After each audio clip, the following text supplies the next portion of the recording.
You are listening to the Merick N.H. Ulrik podcast. This is your host, Merick N.H. Ulrik. This is episode 1. Our guest today is Gregory Amato. So let's get into it and enjoy the interview with this fantasy author.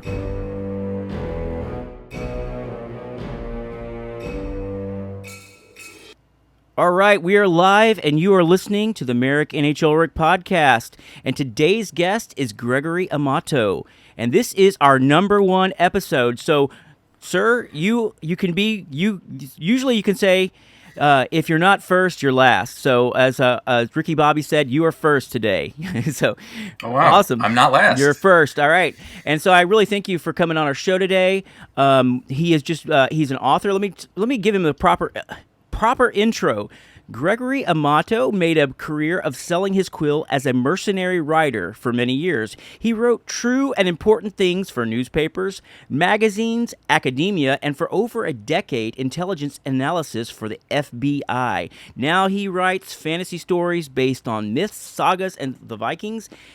Okay, and I even kind of messed that up, but he writes stories for the sagas of the Vikings. His fiction is often influenced by tales of lost time, usually of high adventure and always of sorts that makes readers late to dinner. Outside his time spinning yarns about Vikings and wizards, he teaches judo, brews beer, and plays D&D when he gets a chance. Gregory lives happily with his family in the Pacific Northwest. And so anyways, that's it. And I was going to start reading something in our email that we sent, but unfortunately I didn't do that. So, all right, Gregory, thank you for coming on today. And can you mind if I just call you Greg for short? It's just easier for me to say that. That's okay? Greg is great. Okay. Yeah. Cool. I got to tell you, like, just reading your bio, too, like, I besides the judo, I'm, like, down for all of those things. Like, I mean, you could probably kick my butt right now if we had to go toe-to-toe. Fortunately, we won't have to. But I love beer. I'm a beer guy. And I like D&D, although I really got a habit for playing Battletech, and it's one of those weird games it's hard to find players for, but the players who like to play Battletech are pretty loyal to the game. So it's more of a strategy game, but I would love a good D&D crew of people. I guess I haven't found I have good friends, and we're kind of like distance a lot, because I'm down here in South Texas. Some of my buddies are in Austin, other places. So it's really good to have you on the show today, Greg. Thanks. I really appreciate you having me on the show. D&D is great when you have a good DM and maybe some other players, but man, the DM is so important. We're super lucky around here. One of our friends in the friend group is a particularly gifted dungeon master as far as both the content generation and then the execution and then frankly the pivoting, because he's like, you guys keep doing exactly the opposite of what I thought you were going to do. So, I invented this on the fly, but it's like, it's all really excellent. Yeah. And it's so fun because to me, you can play it like a dungeon crawl and like killing a lot of things. You can also play it like a story, storytelling. Yeah. So I find a lot of inspiration as well as fun from that. Yeah, that's awesome. I know we have a guy locally who I used to play Battletech with, but he also DMs for Dungeons and Dragons games, and I've talked to some of the guys, and I used to play Battletech with him, and he's a killer. He's a murderer. He'll kill you every time. It's like it's hard to play because like like the challenges are like impossible, and you're all gonna get, your character's gonna get killed, and you're running out of characters. Everybody dies. I don't know if that's the case, but I don't know. It's got to be a balance of some kind of risk and reward, and not just too easy. But at the same time, it's like. Or don't get too attached to those characters. Yeah, exactly. Yeah. Well, awesome. Listen, Greg, you just got done doing a really successful Kickstarter, and so that's awesome. Can you tell me a little bit about your latest book that's coming out, and the one that I know you have a novel that I just saw that is out, A Burden to Bear, and you have several other books, and I just got done reading The Scald, which is a great read, and I'd like to talk to you about that book. But tell me about, what inspired you to do this type of fantasy? Because I know it's like a lot of Viking mythology, and did you are all your books based around the same mythology, the same world, or are they? Because I've only got to read the Scald and I loved it; it was good. But I know you have a bunch of more bigger books and some novels and some stuff in the works. Maybe that's two or three Yeah. questions. But tell me about this world that you've created. Sure. So the everything in the Spear of the Gods saga, which is right now one novel, Bourbon de Bear, and then some prequel stories, novellas, and novelettes. The Scald is a prequel novella. These are all shorter stories. Everything in that series is during the Viking Age, as if the myths and sagas and magic of the Viking Age were all real. And it came about because, well, this is kind of a long story if I go way back to the way back, Go but ahead. I basically leveraged existing knowledge I had and the desire I had to tell the story. What I was getting for fantasy literature, like there's a lot of fantasy literature I really like.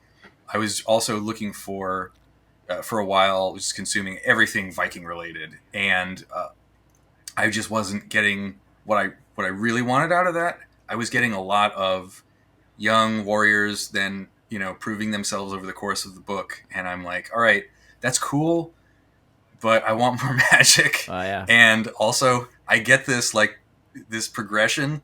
I've read it a few times now. It's not that it's bad, it's just that I want something a little different. So, I mean, I think the best writing advice is you want to write the series or the story that you would want to read. Yeah. And so I started that. And that was really not about a young developing warrior. That was about a young developing poet or a skald, Yeah. bard if you're doing D&D terminology, but a Nordic bard. And that gave me license to do all sorts of cool stuff that I realized I was starting to do when I was pantsing the very first draft of this. And that was, he was not really fitting in as your normal warrior, and he had a strong irreverent sense of humor, and he liked to tell side stories about the myths. And I was like, yeah, I already know this like backwards and forwards. I've been reading these myths for decades, and reading well in depth. Like, I will go down the rabbit hole with some of the more esoteric textbooks and some of the academic research that's written on this stuff, because I was like, well, I want to know what was the really real back in the day. Yeah. And the short answer is, like, we don't know what the really real Right. is. We don't have nearly enough but you can, of the stuff. And you can imagine what it could be, and I think that's what like we as humans, we have a need to know. So even if we don't know, we'll make up something so that we get all we know, because that's what we know. I didn't mean to cut you off, but one thing I think I want to tell you about the Scald that I really found enjoyable and I liked, it was refreshing. It was like the first two chapters, they're short chapters. Primary dialogue is between your character, the Scald, and a raven, and I was like, who does that? I mean, and it was interesting. I would never have thought that you could pull off a dialogue between a human and a raven, and there's books, Edgar Allan Poe, but I'm not talking about poem, but it was very interesting, and it made sense to the story, because all of a sudden, obviously, he needed to talk to that raven, and it really, I really enjoyed it, and I'm not trying to just butter you up or something like that, but I think that parts of that, the way your writing style, it kind of reminded me of Joe Abercrombie. I really like him. And I don't know if you're going for that, but just how interesting it was, and just the dialogue, the inner dialogue, and things like that. I mean, not the dark part, because I haven't read a whole lot of dark parts in your book, but Joe Abercrombie's a much darker author so far of what I've read than of yours, but not necessarily like, you did have some dark parts in there too, when he was finding the corpse that was like, I guess that was a victim of the witch. I'm guessing that was what I took from that. Yeah. And so, anyways, but the part that reminded me of Joe Abercrombie was more of like how the dialogue kind of went, and just kind of like the pacing of the dialogue and the inner dialogue. But that's just maybe me, because I like Joe Abercrombie, and maybe I was just feeling that. Maybe that's the feeling I get when I read Joe Abercrombie. It may not necessarily be that fact, but I really enjoyed that. So, I mean, I also enjoyed Joe Abercrombie's prose style. some of his, I mean, the creative decisions about the darkness, and we can talk more about that if you want later, but that's not as much as what I'm into. Right. I generally will. I mean, I will be straightforward with you about the violence. Like, I'm not going to pull a lot of punches when there's violence. There's violence, but I don't make that front and center. Right. I don't try to spiral into a deep dark hole. But I am filling in with a lot of. I think maybe what you're hearing is some of the dry humor, Yeah. because he uses it so Yeah. well. Yeah. And I remember some of that. Also, he's also very honest about violence in that Yeah. even guys, even characters in those books who are experts at Yeah. violence are always in desperate fights Yeah. where it's just like, who Who knows knows what's if gonna he's going to happen make it here? Yeah. Yeah. And I think that's too. Which is the way fighting is. You know, and I think a early writer or a new beginner writer sometimes, like when they have a scene where they have a hero and he's encountering some kind of violence, they're a little too easy on their. Sometimes they're the heroes, to where it's like, I really don't think like getting shot with an arrow in the back is going to be something you're going to shrug off. Oh yeah, so I'm going to climb this rope. It's not going to bother me the whole time. And I feel like, so it's kind of like, it's one of those things you have to, I guess, inner working of the mind, how what you give that to your readers. But I enjoyed it. So the Scald, I'm going to be putting a full review of the Scald up on MerickandHulrik.com, and this podcast will be embedded there too. But so far, I've really enjoyed your reading, your writing, and reading your writing, and I know we've worked together on some newsletter swaps and stuff, so I'm really excited to read some of your longer works too. So, but excellent. So far, my first review of your writing is it's really enjoyable, good reading. I think, we were talking earlier in the green room before we started, is that, I like that, the fact that you write what you want to write. You write what you like to read, and I think it does show. Because, I mean, we were talking about, there's a lot of authors who write to market. They're just trying to write something that will sell, and I think I probably made some of those errors at times. But for the most part, I try to write what I like to write, what I like to read, and it's hard to do any other. But I don't know. What are your thoughts on that? Writing to market, yeah, in general, that I shy away from that phrase and that very idea, because I think what we should be doing is writing what we would want to read. Right. Now, the thing is, you also have to write things that are going to sell, or else you have no book sold. Yeah. So the way I look at it is, like, at any time I could have 3, 4, even 5 projects that I'm working on. I don't write nearly so fast, that I could just get them all done in a few months. And so I have to look at it like, all right, so which of these projects am I likely to enjoy, and am I likely to be able to sell? Is there any reason that I wouldn't be able to sell this project that I would really like to work on? Are there aspects of it that I just need to work through to think about that? I think you can get bogged down in certain genres more so than in fantasy. In fantasy, I feel like we have a lot of leeway if we're willing to really go for it, for something new and unique. Right. Now, I'm not trying to say I did that. Like, Vikings are hot, and I'm writing Vikings. Right. But I am trying to write them as authentically as possible, with a few extra creative decisions. And I felt that. I haven't read your complete body of work, because you have a lot of books. But I feel like from what I have read, it's like it was different. It was a different twist on it. And you're right, you have more of the magic in there, and I like that, because as a fantasy author, I mean, you get to doing Vikings, it could actually just be historical fiction. You could just be really dry and just what they might have really been like. Or you add the fantasy part to that, and that's what I like. And this show is dedicated to science fiction and fantasy. That's the reason why we do it. And I would probably maybe give some leeway to historical fiction too, maybe. But I like the fantasy part. I like having some of the, why not? We're living in that's what fantasy makes fantasy great. It's not real life, or you can imagine maybe it could be, but it brings you out of your day to day kind of. Yeah, I totally agree. And that's what I was trying to do. Is I was thinking, like, is this historical fantasy? Like, I don't really think so, because that's not what I want. I want Viking Age fantasy. And that's why, so you start off with the talking to the raven. Well, there's no talking ravens in the Eddas or any of those myths. Now, But there are, so first of all, there are talking birds, and not in the way that I have them. Right. And Odin's ravens convey him information throughout the realms. Yeah. And so, how do they do that? Well, it's never explicitly explained, but the way I have the ravens set up is such that it's not supported by the mythology, but it's entirely consistent Right. with the mythology. There's nothing that Yeah. that's really It contradictory works there. perfect, but it makes you think like, okay, what about these legends of Vikings, or more like the Odin and Thor mythologies and stuff like that? That this could have been real, but this was what was going on, anyways. But it makes for a good read. Yeah, so I'm excited about this. So we may be talking about a few things that were maybe behind the curtain, so to speak, on the Wizard of Oz, because we're writers, so we might talk shop a little bit.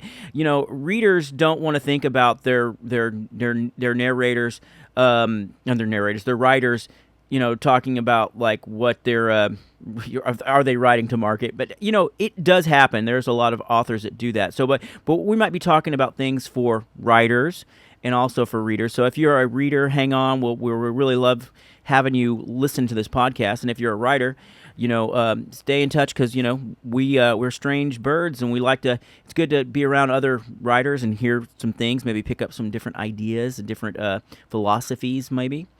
One thing, Greg, I just want to tell you this. I kind of breaking the third.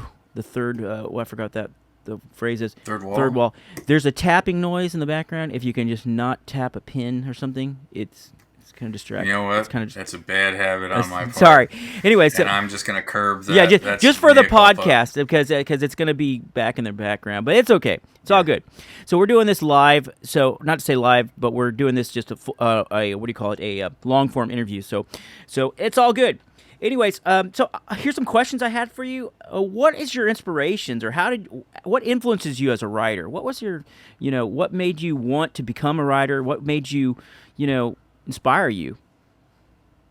The great literature that I grew up with, great literature. I mean, I'm not trying to say it was high-minded.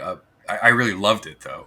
So, probably beginning with Lord of the Rings. Oh, yeah. And I began Lord of the Rings with the movies, not the recent movies, Right. the live action. I mean the animated stuff. Oh, yeah. And first of all, the animated classic, The Hobbit, and those stories always just had my interest more than any other books I could think of. And then a lot later in life, when I was an adult, I discovered Sword and Sorcery by Robert E. Howard. That's the creator of Conan, Yeah. but really the creator of a lot of other characters besides Conan. I got into that again because of movies, and I found that the movies really weren't like the literature, but I grabbed the books. Del Rey has a bunch of collections. They're really good. They're really well put together. They have great commentary, and the idea of the wandering warrior, or I thought maybe, what about a wandering wizard? Wouldn't that be more interesting? So that's what I started writing, and I quickly realized that as I had no real plan, what was coming out was not really wandering wizard as much as wandering bard.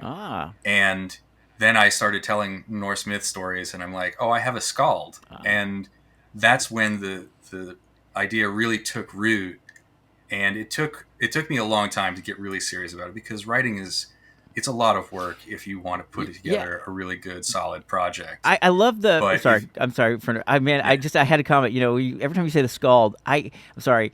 Go pause that. I'm sorry for interrupting you, but that's real rude of me. But in the Scald, the book, I thought it was kind of interesting that your main character, he admits he's not good at hand-to-hand combat. He was like, I'm not really good with the sword. Maybe he is later, but I thought that was cool, because you're like, oh, okay, I'm guessing this is the main guy, and he says he's not really good at he's not the best at hand-to-hand combat, and I thought, wow, this is an interesting story. And you start to realize this is a different kind of character. Sorry, go ahead. Sorry. Yeah. Different kind of character with different kind of problem-solving solutions. Yeah. So problem-solving solutions. So, yeah. All of those. All of those things. Now, I did give him some skills. Yeah. But keeping him not great at combat, in fact, pretty incompetent at combat, and wanting to avoid it. Yeah. forces him to make other decisions, Yes. forces him to use these other skills, and makes him a bit more unique. And Yes. actually, I realized maybe this wasn't a plan, but it kind of makes it a lot more like most readers Yeah. too, and maybe the readers will enjoy that. And I think it's that might be it's part of it's why there's it's very interesting, and it just gets you in there because yeah, when you know, that's the problem with a lot of like movies today, and like I don't want to go down a rabbit hole, but like a lot of the Disney Star Wars and stuff, I have a problem with because the heroes or heroines are insta Jedi's perfect. They can't fail, and they never go through an arc. They don't have any weaknesses, so there's no chance for them to overcome anything. And it's not all everything that way, but there's like a lot of fiction to me that's poorly.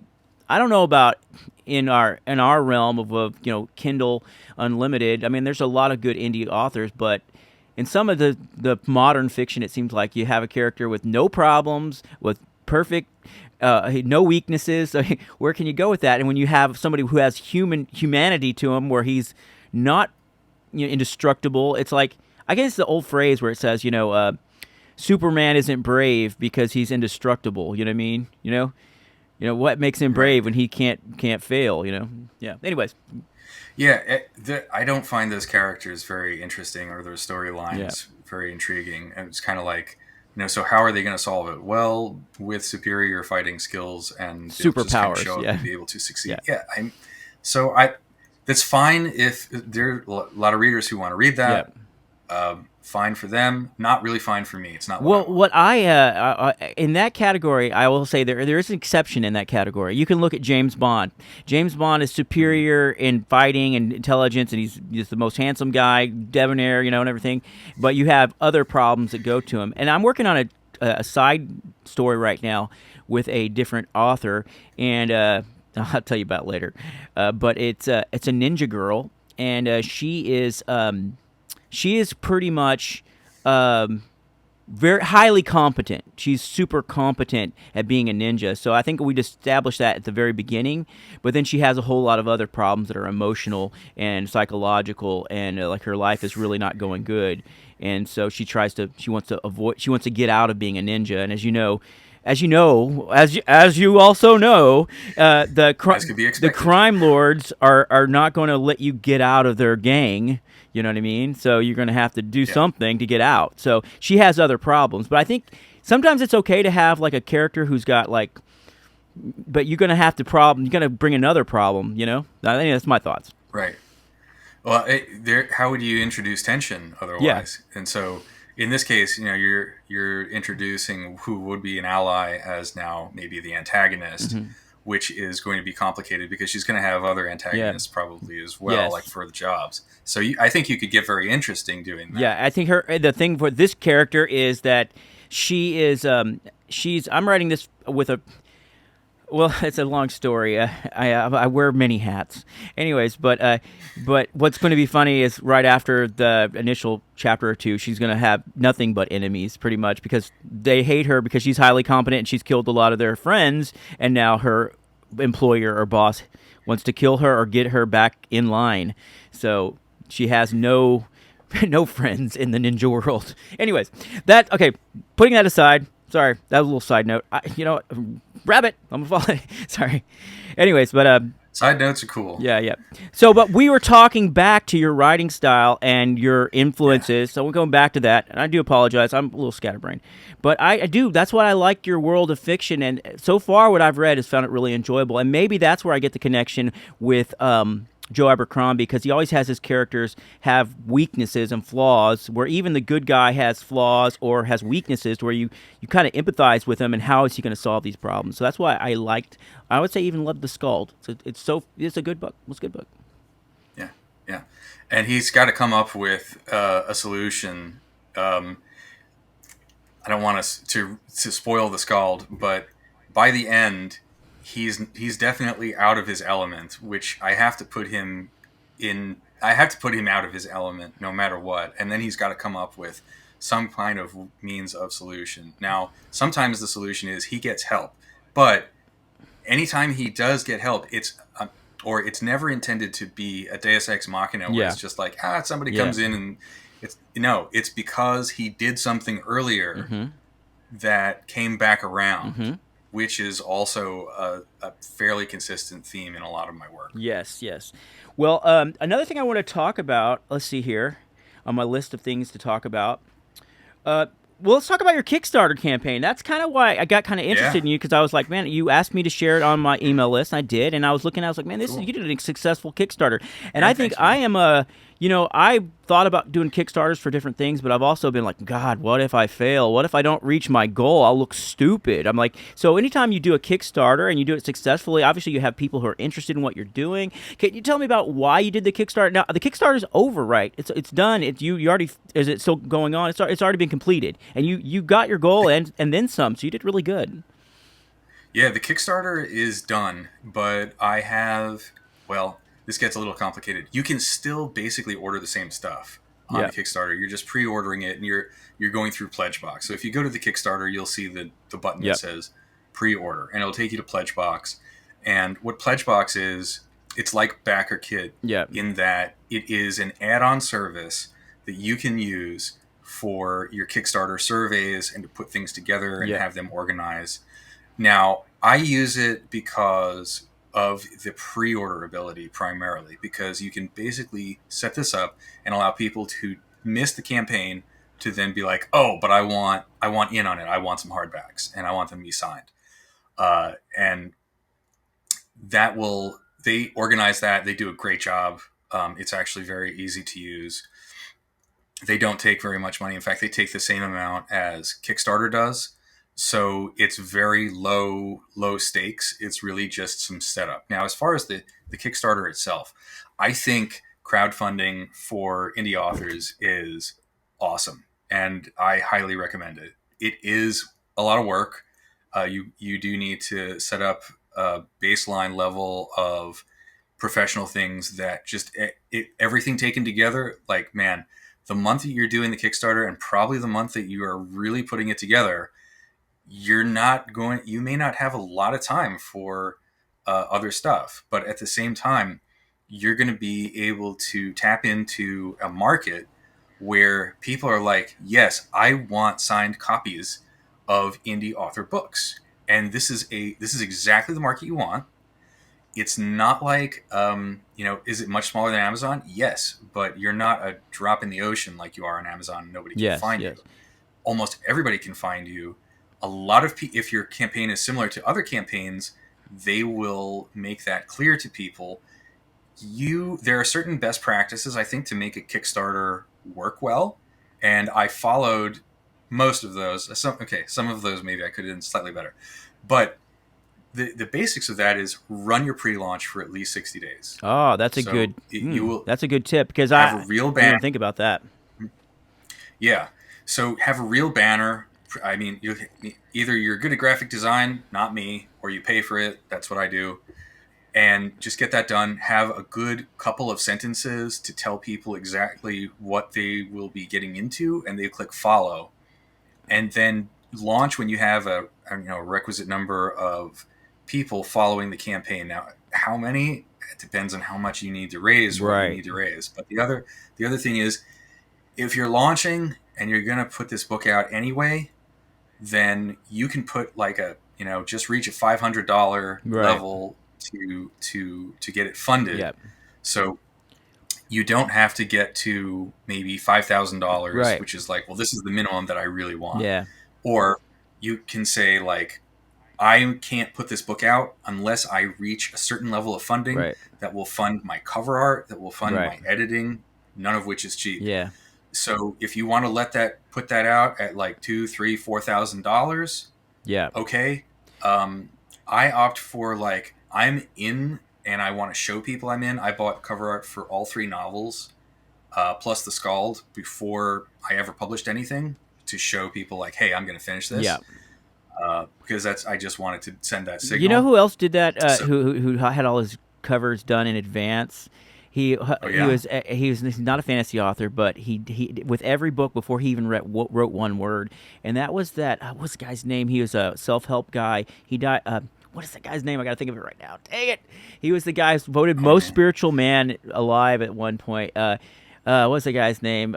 He's the tip of my tongue. I'll come back to it. But he had every one of his books. He'd hire a graphic artist to do his books. He's an older gentleman. If I said his name, you'd know him. Uh, he had a ton of books, but every one of his books he had the cover done before he actually wrote one word. He'd have the title and everything, so it's pretty funny. But I like that you're envisioning what you're going to do ahead of time and already setting your goals. So I think that's great, man. Again, sorry for interrupting. Oh, but no worries. talking back on the Kickstarter. So you pre-launched 60 days before you started. I think that's a great idea. I never thought about that because you wanted to have your amount of followers at a decent level before you started. And I think that it's a good idea because, a lot of indie authors don't put a lot of money into editing, and then they have maybe bad reviews because they're not getting their books edited correctly. And some indie authors edit their own books, but it's not as good as having an editor. How much do you think a good editor has helped your books become better marketing? I mean, better smoothing. This may be a stupid question, so forgive me for that. But how important is having a good editor editing your books? So for me, it's critical, and I don't want to make it like a blanket statement that for all indie authors it's the same amount of important. Some of them, I think, they're targeting readers who go through 300, 400, 500 books a year, and I just have a hard time believing that spending lots of money to edit out all those grammar mistakes is going to be the money that's best spent for them, because the readers are going through so quickly. I don't think they're as concerned about that. I think they would want the author to be just generating more content. Now, for me, I have a bit of a different approach. I have a different brand. My approach and my brand is like, I should be absolutely indistinguishable from your traditional Big Five publishing books. In fact, I should be better because a lot of those, you think all the resources of the publishing company, bear down on the book and like find all the errors. No, they don't. There's a ton of errors in a lot of those. Yeah. So if you put in the time and you give people a clean product, first of all, good story. Mm-hmm. Second of all, tested with some readers. And third of all, cleaned up at the editing stage, where you actually invest in a professional editor. I'm not talking about just going through like Pro Writing Aid or Grammarly or something. You do that, people respond to that because they appreciate that quality. They want to invest in someone who's doing that kind of craft. So that's more where like my brand fits in, and it's just consistent with my personality because that's what I want to do.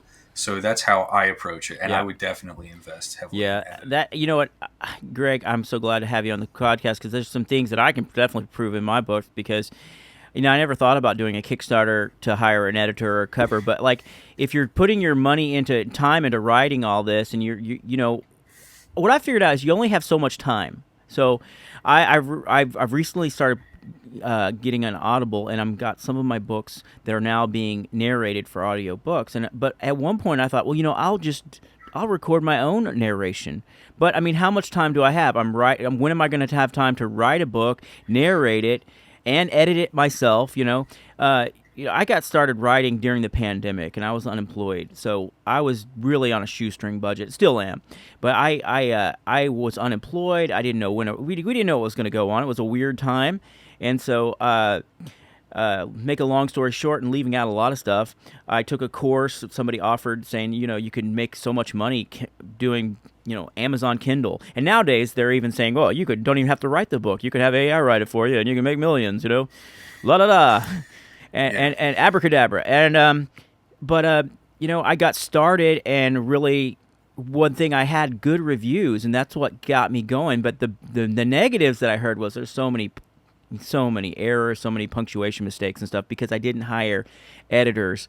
And I've gotten a little bit better at that, but that's an area where I need to bring up the quality, and that's one of those things that I have to do. And you mentioned Grammarly. I used Grammarly at first, and then I used Pro Writing Aid, but that's another thing. I think where where I've said, well, I just can't afford to hire a top-notch editor, so I'm just going to have to do a lot of the editing myself. But, think again, how much time do you have to write? How much time do you have to edit? How much time do you have to create your own covers? How much time do you have to narrate all your books? And I think being a control freak on those things is just slowing people down a whole lot if they're not, delegating some things. And obviously everybody's had different budgets, but anyways, I'm glad you made those points, because that's something that I can work on, because I have a hard time letting go of the details. I have to, and that's why I've got narrators. They're doing the narration for me, and I just thought about it. I was just stupid. I was thinking I was going to narrate all these books and then write more books. It's going to take me forever, and you're learning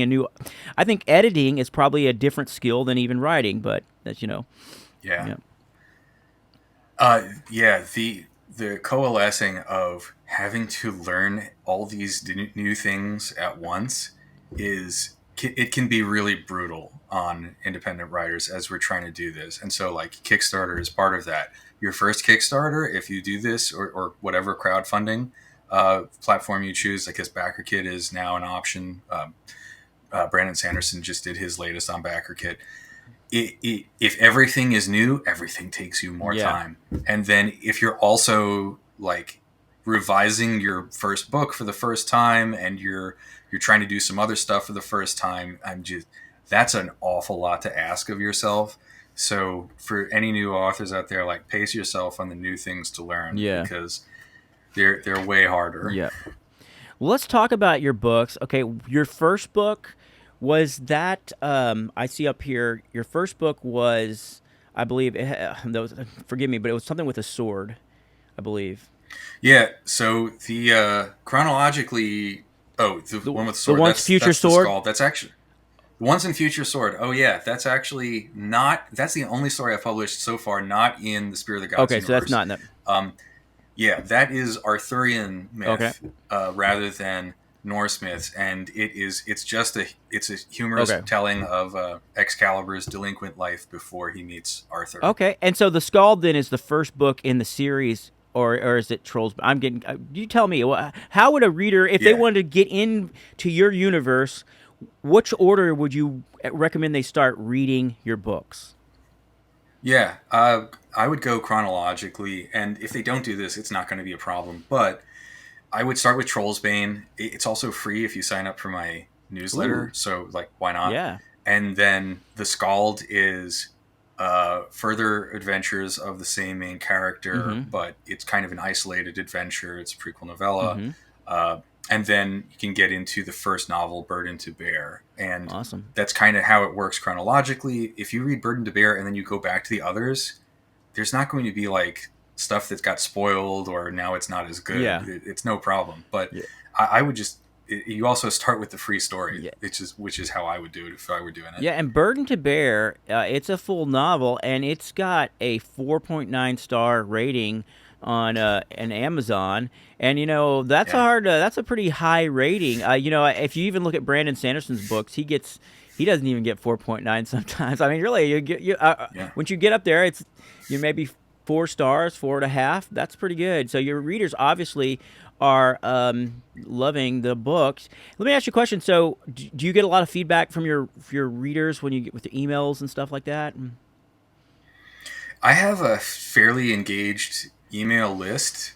I think it's hard to tell, because sometimes I've heard that subscribers are like, well, I don't want to like take up your time. I was like, no, send me emails. Like, you can take up my time. I'll answer all your questions. But I do get the odd question about certain things. Sometimes people ask me about my FBI career, or they just ask about pets. And it's like, pets are like a little safer. They're easier. Maybe people don't feel out of their depth. And I was like, well, I really don't want anybody to feel out of their depth. I want them to be like, well, I think you did this. Like, is this a Deadpool joke? It's like, if you think there's a Deadpool joke in my work, you're probably right. Yeah, it's funny. I love all my reader emails, but every once in a while you get one that are like, hey, where do you live? What part of Texas? What city is it? I'm like, okay, that's a little bit, just to stay friends on the internet here. Yeah, but other than that, I always love hearing from my readers, and they, I don't know. They seem to. You know what? It's funny. I get readers sometimes that tell me, and you can tell like they have no. I don't want to say this the wrong way. There's some really dear people on my email list who will like, and some of them are elderly even. He'll mention like, I just lost my husband today, and but I'm gonna get to your book next week when I can, and I'm like, God, don't worry about getting to my book. Are you okay? It's Yeah. really interesting that people share so much sometimes. With an author, sometimes when you get on these lists, that's what I've found. And Yeah. maybe, Well, if you touch people yeah, deeply, then they might reach yeah, out because, they yeah. found some meaning in something they read of yours, which I think is, to me, that's like the big goal. Yeah, and in my email list, I try to be. I guess as you can tell, I'm just out there. I don't have a filter, so I kind of tell people what's going on in my life and stuff like that, and so I'm pretty much. I don't have too many secrets. They're out there, but anyway, so I really love connecting with my readers, and I'm sure that your readers love connecting with you, and that you probably have a very good, because I can just tell from your books so far. I'm really enjoying it, and I've got to go back to Troll's Bane because I should have read that one first, but actually the Scald was a good place to start, I think, and Burden to Bear, and I don't know how it is for you, but I have a stack of books that I want to read, and then I'm writing, so it's hard to read 4 books at the same time, and it's like kind of, but Yeah. I really like the Scald, so it was a good, easy, fun read, and so I recommend it to anyone. And so tell us about Burden to Bear is your novel, and then you've got your next novels coming out that you had the Kickstarter for. What's the title for Yeah. the next novel? That one is Rune to Ruin. Rune to Rune. Is it Rune Rune or Rune R? Yeah. Yeah, Rune, Rune. like a ruin. Rune as in like, yeah, like the runes, Yeah, like the Norse yeah, runes, and then ruin yeah. as in Ruin, like they're destruction. exploring a Oh ruin. yeah, So, and yeah, and the last one will be Fall into Fury. So, alliteration extremely important in Norse hmm, poetry. And so, after I had Burden to yeah. Bear, I was like, I know what I should do with this. It's like, so Rune to Ruin and That's Fall into awesome. Fury. That's so awesome. Let me ask you a question. Okay, well, I'm trailing along here. So, how big of a transition was that for being an analyst for the FBI to being a independent author? I mean, how many worlds apart is that? Or is it? Did you take your experience? How was that scary transitioning to just being or was it just a relief, or was it fun, or what? Well, tell me about the transition to that. How long has it been since you've been in that Yeah. transition? So, I left the FBI September 2021, Mm-hmm. and it had been some time coming. It wasn't one reason, it was many Yeah. reasons to be leaving. And it was a big improvement in my mental Yeah. health to be getting away from that. And as I was starting, like, it was scary. I mean, Yeah. it's been scary Yeah. maybe up until the point of this last Kickstarter Yeah. where I was like, oh, this is a bit more than Yeah. I expected it to do. Maybe there's a there Yeah. there. But that's still not the final answer as far as, will this career really work Yeah. out, because ongoing sales are so important. Yeah. But when I left, I came away from the office for normal business Mm-hmm. hours, which I didn't like being there. I wanted to be like half and half, work from Mm-hmm. home, and I really liked being able to be at home, not having to make a commute, Yep. or go to an office. But very quickly, I realized, well, everything is on me now. Yeah. So that means if I end up with a whole bunch of scatterbrained Mm-hmm. tasks that I need to do through the course of the day, and then the next day, and then the next day, Mm-hmm. because emails come in and messages come in, and you're bombarded with Yep. social media stuff, and then you're like, well, I couldn't write today, due to the lack of focus, Yeah. and then that's your explanation for the entire week. Yeah. Ooh. Yeah. Then you start to realize, oh wow, this is maybe harder than I thought it would Yeah. be. And yeah, it's not like one job; it's like 2.5 Yeah. jobs at any given time. Writing. I like. When I first got started, I watched a lot of the Brandon Sanderson videos on YouTube. I watched a lot of his, classes, that free stuff that's on there about fantasy writing, world building, and stuff like that. But I mean, I think uh, the one benefit I have as a writer that's helped me is that I'm a songwriter. So I was been a songwriter for like 40 years, 30 years, not 40 years, 30 years. Let's see, since I was like 16 and I'm 46. It's 30 years. And I have of the philosophy that to write a good song, you got to write a bunch of bad songs. And so I've not tried to write bad works of fiction or anything, but I'm saying like I put in just saying, okay, I got to write more, I got to write more, I got to write more. And I think John Lennon told someone, he said, finish every song you write. Just finish it. Finish every song you write. And so I've always tried to just be a finisher, And what helped me, was that situation during the pandemic where I was like, okay, I'm going to do something. And I really didn't know if it was going to be any good. I didn't know if it was going to be any good. And the only thing that saved me is my reader reviews. When they said, I love this story, when can I get the next one?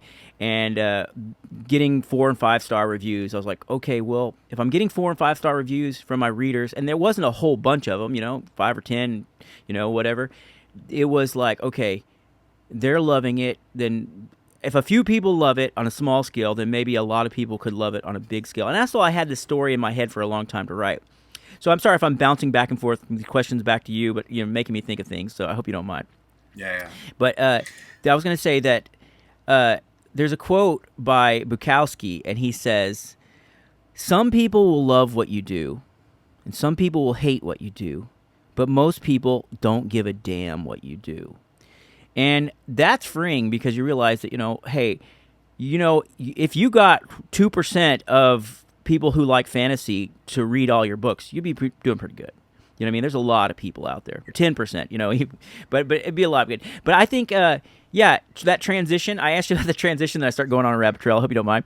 But when you started, let me ask you a question. Was it, this is 2-3 years ago. So, I don't know if listeners will find this, but I think it's really, what he's talking about is transitioning from a regular day job to just writing and stuff. And it is scary. It's scary. And also doing, getting on that daily rhythm of writing. So what has helped you get onto that writing schedule? Or do you have a word count per day that you do, or you have? I have pretty loose goals, and I think it's important not to beat yourself up if you miss goals. But it's equally important, if not more important, to prepare yourself for success and set yourself up in a context where you're going to be able to get the work done that you need. Yep. So I was having really low word counts at the beginning of 2023, and then I skyrocketed when I started saying, I'm not starting my day with email anymore. Mm-hmm. This is like, I don't want to say necessarily poison for your brain, but when you only have so much focus, because focus takes mental energy, and if you start the day with like pew pew pew pew, as if you're diverted to 7 different things, mm-hmm. it's going to be really hard to sit down and just write. So I started just writing. Mm-hmm. And the other thing I do, and I don't know if this would work for other people, but it's helped work for me, is over-the-ear headphones and turn on the white noise. Yeah. Oh, wow. And no, email is not on. Sounds are blasted away. I have nothing but what's going on in my own head. Mm-hmm. And I'm just like, I'm not going to do this. Yep. Or I'm not going to do anything else for like 3 hours. So I get 3 hours, and I was starting, instead of get like 300 words a day, which was, not going to get anything done. I was getting like 3,000 words a day, which is still like not even that fast for a lot of writers. So I'm like, there's still a lot more speed that I could make up if you're doing 2,000 words a day. That's good though. That's production. I think. Yeah. Mm-hmm. But I had a little glitch with my internet here, so if there might have been a small glitch for a moment, but I think it's fine. But my internet connection has just got weak and then it went right back up. So I don't know what the deal is with that, but I can totally relate to that. And I put on instrumental music when I write because I can't have any words in the background. And if you have other people in the home, I think it definitely is important to have headphones on and to just, so, I mean, you have a wife or significant other or something like that? Yeah, I live with my wife and my stepdaughter. So how do they know do they give you space to write? Do they know that this is his writing time? Just let him be? Or how hard is that how hard is it to do that? And you got to have some, compassion for other people. Things come up, things do happen, but how does that work for you? Yeah. So my wife knows at this point that if I've got the headphones on, then it's like, don't. Just leave them It's not alone. time to bother me. Yeah. Yeah, Yeah. and I'll come back because I can't focus Yeah. that Hmm. long on just writing anyway. So I'm going to take these off and come up and see what needs to be done. Yeah, So the first hour in writing is the hardest, I think. When you start writing and you get the first couple hundred words out, it's like it seems like after an hour of writing, you start getting in a groove. You start writing faster. But for me, it's like getting back into the story. That first hour of mhm. writing, and then maybe you only write 3 hours. But to me, that's difficult. Anyways, but yeah. So those are just good points, I think, for anybody who's thinking about being a writer or who is a writer. We're coming down to close to the end of our session today, but I just a few other just questions or anything. Do you have any anything else about where well, I'm going to ask you this later, but any thoughts about just writing in general or anything you want to leave with your I thought you were really right on when you were talking about writing, finishing what you're writing, and then knowing that you need to write a bunch of bad stuff in order to get to the good stuff. And this is a really lost thing in hmm writing. I think for some reason, other disciplines understand it really well. hmm Like if you go to, like, take a blacksmith yeah course and, just forge a railroad spike hmm into a knife, which is like pretty standard for those. If you go to that and you talk to those guys who are making like $800 chef's knives hmm or whatever it is they like to hammer out, and they're really good, hmm and their hammer work is just completely smooth, hmm where it's just like, how is this hmm possible? Just ask them, like, how many buckets of shitty yeah knives did you first hammer out right to get there, right? So every other discipline understands this. You're going to go through a bunch of yeah crap. yeah You got to learn this stuff. yeah Writing, you have to do a whole lot of it in order to get to a yes place where I think you're going to be happy with the output. absolutely. And you know what? I'm putting some of my books to on Audible, and so before I released the manuscripts to the narrator, I was like, let me take a once through these manuscripts and see if there's some improvements I can make. Because when you actually read your stuff aloud, a lot of times you're like, "Ooh, that's a sticky sentence. That's hard for a reader to say." And like Yeah. so from 2021 to now we're in 2024, I look back at some of my first manuscripts and I thought to myself, these could be improved. But you won't know that till you get there, So you have to start somewhere. So I Yeah, you do. And you need good feedback yeah. from people you can Yeah, trust. and there are people who are just negative anyway. So you don't. Maybe they're reading the wrong genre. They came here for, like, for instance, like I'm sure if you had a reader who's like only into historical fiction and they didn't really want any magic, well, you're not going to satisfy them with your yarns because it's not what they're looking for. So you do have to find your audience. But maybe they might still love it. But I'm just saying, like, you might get the wrong feedback. You don't need to change what you're doing. You're writing the right thing for the right readers. Right. I was going to ask you another question. Like, how has your experience possibly with judo maybe affected your philosophy for writing or anything? Has that influenced you in any kind of way? Do you think, or is it? That's another discipline where you have to do a lot of shitty Yeah, shitty techniques before you get the good techniques. It's a judo is a lot about self yeah, development, and it came from a lot of strictly battlefield martial arts of different schools of jujitsu, and then it was preserved in a way that would be more for self development, because it's like, well, we don't have battlefields where right, you need unarmed combat, so like, how do we preserve these right, techniques?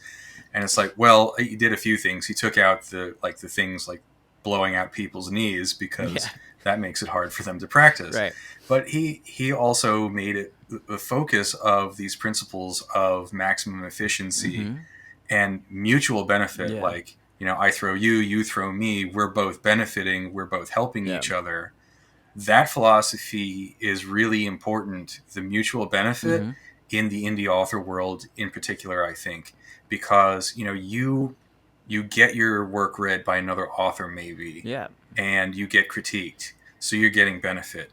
But actually, the other author is getting benefit too, because they're seeing what you've done, and maybe you can have back and forth about why you mm-hmm, did it. So you should both be learning, mm-hmm, and then you can develop those relationships because of the having your work read is a favor, maybe you can reciprocate.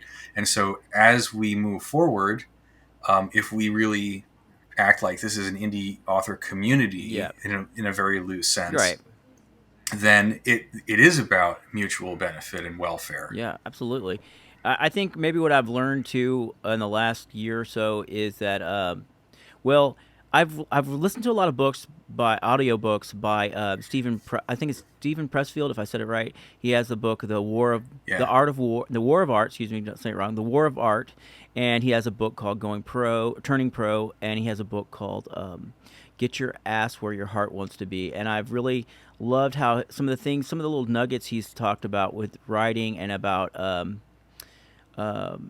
just like say not just getting the work done, getting in the seat, and like we're talking about writing the right. So being a writer is a weird world because you're all alone. When you're in your world, you're in your world with your characters, and you're alone in that world with your characters. So like my girlfriend, she can't really understand my writing process. So I think what's really cool about connecting with other indie authors is we're all going through our different journeys, but we're also alone on those journeys. But then when we meet up another author who's going through the same thing, you can understand. I know Sylvester Stallone said that writing is the most miserable, lonely task. That's what he said.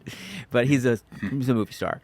I do enjoy it, but there is a time sometimes where you're in the middle of a novel and you're like, oh my God, it's the middle. It's the hardest part. If we could just get to the end, it'll be fine. And then there's this grand relief when you finally release your novel, and it's almost like if you're doing a novel, short books are a lot easier because they're just that fast. The burden is not so bad. But you said, I'm going to make this novel. This is about 100,000 words or 150,000, however big you got.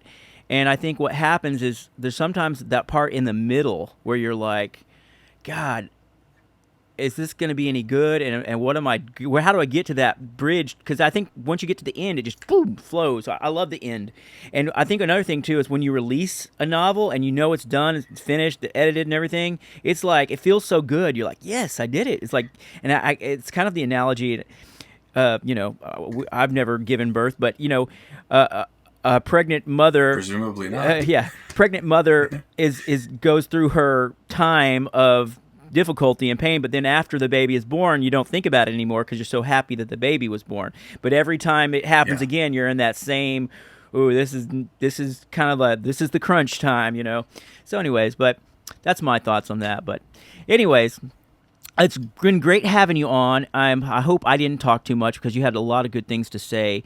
Tell us more about where we can find you. If a reader wants to go, hey, I want to read some of these Gregory Amato books, where should he or she go? What should we do? First stop is my website, amatoauthor.com, and that's the easiest way to find anything. That's the easiest way to sign up for my newsletter. Mm-hmm. You get a couple of free short stories. You get Trollsbane and the Once and Future Sword for free with sign up. There's a little bit about me. There's a short few things about the other books in the series in general. Then I'm a wide author. I don't go exclusive with Amazon. So people who want to read me on Kobo or Barnes and Noble or Apple, not that they're doing this yet, but I prefer to not be locked down to just one distributor. So if you read on some other place, that you can find me. You probably need to search for my name or for the titles of the books. So search Burden to Bear on Kobo. Mm-hmm. You'll find it. But I'm not sure that if you type Norse Fantasy, you're going to find any of my books anywhere because it's really hard to break into those algorithms. Yeah. So check the website, and then from there you can find pretty much whatever you want. Yeah, I enjoyed the Scald a lot, and I'm going to be posting a review about it on my website, merickandulrik.com. So if you want to, it's going to be a review of the Scald by Gregory Amato, and you're going to be able, and I'll have links to his books there as well, and this podcast will be on there. But man, it's been great having you on the first Merick and Ulrik podcast. I'm going to try to do this a couple times a month, and I definitely want to maybe have you back on closer to the release of Runes of Ruin. So I would definitely love to have you back as long as you want to come back. It's been great. I hope I didn't talk too much. Is there any other things you want to say before we wrap up this podcast? Man, I just have to thank you again for having me on. It's a really great opportunity for me to get some exposure. I think the questions are really engaging. I hope that people really appreciate the content, and maybe they get a chance to do some back and forth if they have follow-up questions. Absolutely. And on the website, you can comment on the blog post if you have some other questions for Gregory. And if you enjoyed this podcast, you can support it at Buy Me a Cup of Coffee. It's buymeacupofcoffee.com/Merick NH Ulrik. buymeacupofcoffee.com/Merick NH Ulrik.